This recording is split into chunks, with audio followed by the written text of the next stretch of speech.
Assalamualaikum warahmatullahi wabarakatuh. Waalaikumsalam warahmatullahi wabarakatuh. Berjumpa lagi bersama kami tim Lensa Masjid Waitanum yang di pekan yang ke-17. Alhamdulillah pada kesempatan kali ini kita telah berada di salah satu masjid yang ada di Pekon Tidak terpetai Pekon Utara Alam, Ya. Kecamatan Waitanum. Dan di samping kita telah bersama kita salah satu pengurus takmir masjid yang ada di Pekon ini. Nanti kita akan bertanya-tanya dan berbincang-bincang mengenai bagaimana sejarah masjid ini, kemudian kegiatan-kegiatannya nanti akan kita kupas secara mendalam. Sebelumnya mohon maaf, mohon izin terlebih dahulu Pak, kalau boleh tahu nama Kakak siapa? Iya. Nama lengkap Hendra Himawan. Hendra Himawan. Iya betul. Kalau ininya apa namanya, jabatan ataupun pengurusan di masjid ini selaku Di Masjid Al Ikhlas ini mulai 3 tahun terakhir ini saya ditunjuk sebagai ketua panitia pembangunan masjid. Ketua panitia pembangunan masjid. Kebetulan saya ke Datar Pete ini, masjid ini juga sudah berdiri, tapi ada pergantian pengurusan. Saya dan rekan-rekan panitia melanjutkan tentang kelanjutan pembangunan masjid ini. Kalau kami boleh tahu tadi nama masjidnya Nah, Al Ikhlas. Al Ikhlas. Iya. Pekon Utara Alam. Pekon Utara Alam. Sepengetahuan Bapak, bagaimana sejarahnya dari pembangunan ini? Awalnya pada tahun Iya. berapa? Pak? Jadi masjid ini ya seperti yang saya sampaikan tadi, saya kesini masjid memang sudah berdiri ya, tetapi sudah kurang lebih 2 tahun saya di Pemangku Sumberjo, ini namanya Pemangku Sumberjo, Pekon Utara Alam ya, sudah 2 tahun berdiri, artinya dari 2015 sudah berdiri masjid ini ya, kurang lebih usianya sudah 5 tahun. 5 tahun. Ya, awalnya juga dirintis oleh masyarakat sekitar ya, ada dukungan juga dari pemerintah juga ya tentang pembangunan masjid ini. Alhamdulillah masjid ini bisa berdiri ya. Masya Allah. Kalau apa namanya? Kalau pembangunannya ini sepengetahuan Bapak, apa begitu dibangun langsung beton seperti ini atau kayu terlebih dahulu gitu?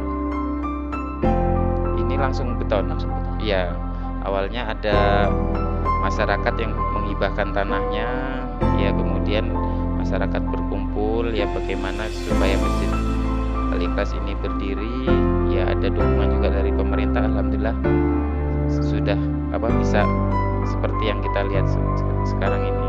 Langsung dibangun ya, Pak. Iya. Jadi Ya. apa namanya, pemerintah turut ini ya. turut andil juga pemerintah daerah. Kalau mengenai kegiatan-kegiatannya ini seperti apa nih, Pak? Kegiatan-kegiatannya, jadi masjid ini ya kebetulan memang bisa dilihat ya dari jumlah penduduknya juga tidak banyak ya, kompleknya berjauhan.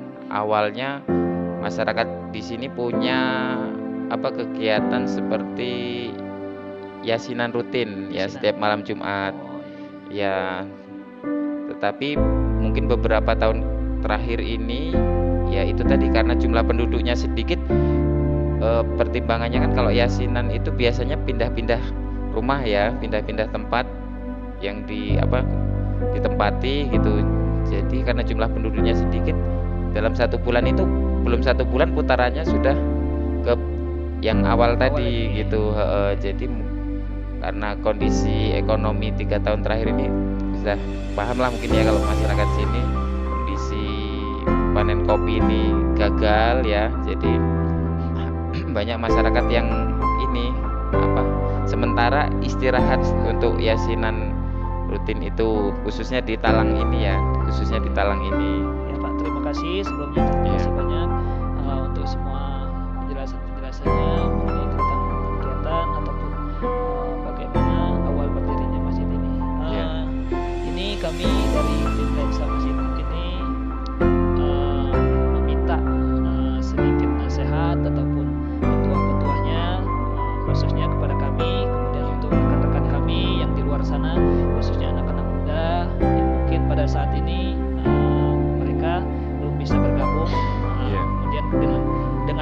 nasihat-nasihat nanti mudah-mudahan mereka akan tersentuh kemudian dapat bergabung. Karena itu kami mohon untuk ketua-ketuanya nasihatnya Pak. Baik, silakan. Waktu kurang lebih berapa menit? 7, 10 Iya, 5 sampai 10 menit ya. Iya, Pak. Baiklah.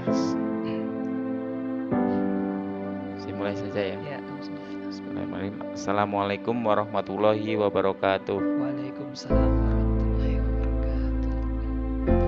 Alhamdulillahilladzi adhaba anal hazan. Inna rabbana laghafurun syakur. Asyhadu alla ilaha illallah wa asyhadu anna Muhammadar Rasulullah sallallahu alaihi wasallam wa ala alihi wa ashabihi amma ba'du. Puji syukur kehadirat Allah Subhanahu wa taala, hingga saat ini kita masih senantiasa diberikan nikmat ya, baik itu nikmat sempat, nikmat sehat ya, khususnya kita masih diberikan nikmat hidayah, yang sebenarnya hidayah itu tidak diberikan kepada semua orang ya, tetapi oleh orang-orang yang dicintai saja. Sebenarnya nikmat-nikmat itu adalah nikmat yang harus senantiasa kita syukuri. Ya, berbicara tentang kesyukuran, jadi kalau kita bersyukur, nikmatnya akan ditambah oleh Allah ya. Tetapi apabila kita tidak bisa bersyukur ya, dalam arti kufur nikmat ya, maka Allah akan menurunkan azab ya. Sebenarnya itu kunci dari kita hidup ini. Kita diberi nikmat oleh Allah, bisa bersyukur enggak? Kalau bersyukur ditambah lagi nikmatnya oleh Allah. Kalau kita enggak bersyukur ditambah azabnya sama Allah ya. Tinggal kita milih mau nikmat atau azab itu.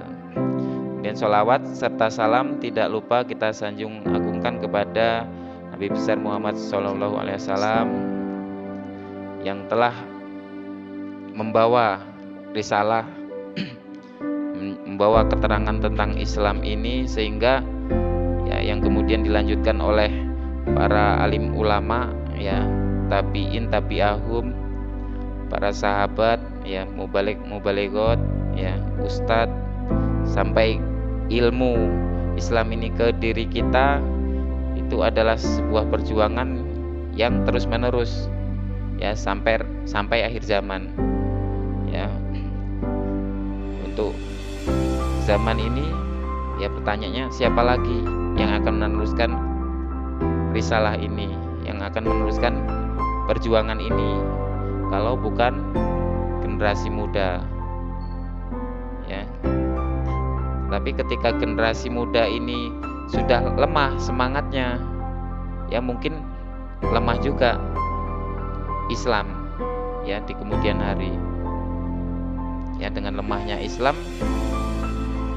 ya, bisa jadi itu sebagai ya tanda-tanda akhir zaman seperti itu ya. Artinya kita, kalian yang khususnya ya termasuk saya ya, masih muda kan itu punya beban besar ya, punya amanat besar ya terhadap perjuangan agama ini ya, dengan berbagai cara ya. Salah satunya seperti sore ini ya, sore ini ya, niat dari rumah tolabul ilmi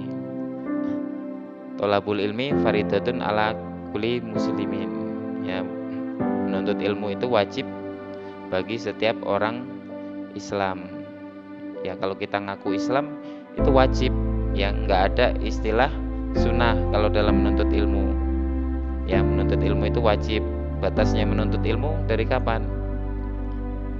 Dari kita lahir ya, dari ayunan sampai kita di liang lahat ya. Artinya ya, selama kita masih punya nyawa itu menuntut ilmu itu masih wajib ya. Kalau sudah nggak mau menuntut ilmu lagi, berarti sudah bosan hidup ya. Udah tinggal nunggu mati itu. Jadi besar sekali hal-hal yang ditekankan oleh agama untuk urusan menuntut ilmu itu sangat besar ya, sangat besar. Kemudian mengenai menuntut ilmu lagi ya, tolabul ilmi walau bisin. Ya ada hadis yang mengungkapkan seperti itu, menuntutlah ilmu walaupun ke negeri Cina. Itu mengandung makna bahwa walaupun jauh ya, walaupun sulit, walaupun berat, kita harus tempuh untuk urusan menuntut ilmu. Ya, dan banyak dalil-dalil tentang menuntut ilmu itu ya, termasuk pahalanya orang menuntut ilmu itu sepagi atau sore saja kita menuntut ilmu itu pahalanya lebih baik daripada dunia seisinya. Ya, karena menuntut ilmu itu sangat besar sekali manfaatnya, besar sekali pengaruhnya.